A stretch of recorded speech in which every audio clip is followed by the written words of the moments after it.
This video is going to talk about how to add new vehicles or additional vehicles into your MyGeotab database.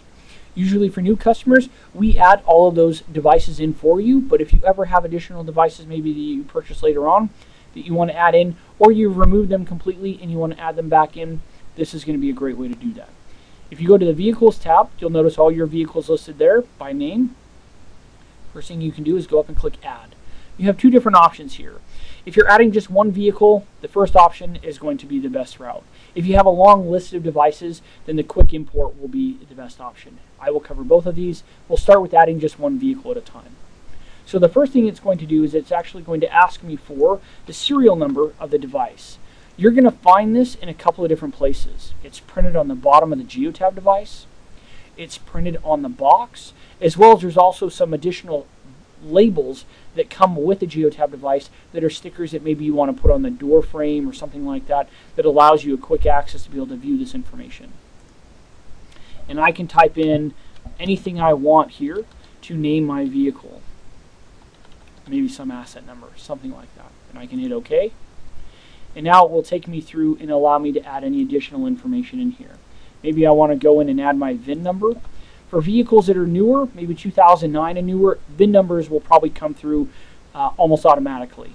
They should populate pretty quick. If you have older vehicles, you can go in and add that in manually if necessary. I can add in my license plate number for reference. I can add in my odometer number, depending on whatever's happening. Newer vehicles will also populate that odometer information as well. Something to keep in mind. Current engine hours. This is important to note that what's actually going to happen here is the current engine hours are going to generate information based on when the device was plugged in. Most vehicles don't usually track engine hours.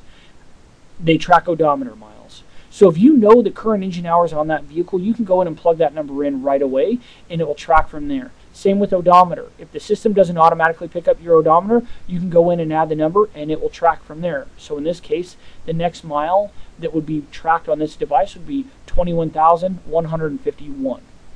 Engine hours is the same way. If you leave either one of these blank, they will just start tracking from 0.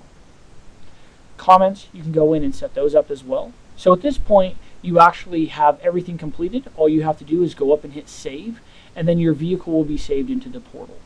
If you actually want to go in and have a large batch import done, you can use the quick import. You can click on this and go in and add the vehicle information that you want, and you have to separate this out by some type of comma or tab or a space, something like that, to identify what it is that you're actually putting in.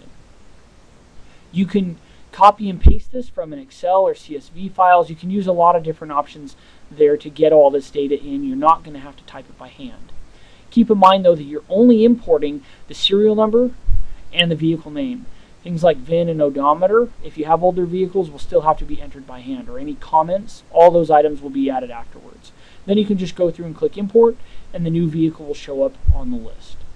While we're also talking about vehicles, you also have a couple of other options when you're setting the vehicle up.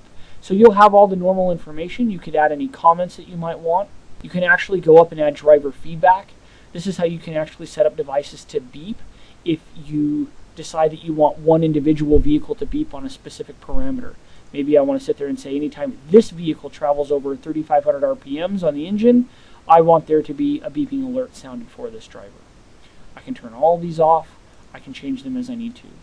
I can also assign these vehicles to groups by going into the Groups tab and maybe typing in the group parameter that I want to apply this to. Just making sure I hit save. This is going to be a really great way for you to add vehicles, get all the data in there, and being able to go through and categorize them by the groups depending on what you need. The last thing I'll mention here is if you decide to remove a vehicle, there's actually two different items or two different ways that you can do this depending on what you're going to be doing with this data. If I click on remove, you'll notice that there will be a new window that will pop up and ask me, do I want to make it historic or do I actually want to delete it? Really the major difference is if this is a vehicle that I'm no longer going to keep in my fleet and I do want to pull reports on later on, maybe I'm changing out vehicles or this vehicle is being sold, something to that effect, I might want to actually keep my historical data, and that way I can reference it later on if for some reason I need to go back in the past. Making historic is always going to be a great option, but it also still allows me to use that Geotab device in a new vehicle and maybe rename it. Maybe I've sold a vehicle and now I'm purchasing a new one and I want to use that same device.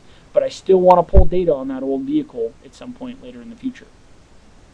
If maybe you've added something incorrectly and you just want to completely wipe out all the information and you never have a need to look at it, maybe you added a vehicle in there and you had the wrong information and it just needed to be completely removed, that's when the delete option would be the best button you could use. I usually recommend using historic if you're ever unsure, because you can always go back and delete the historical vehicle completely if you need to down the road.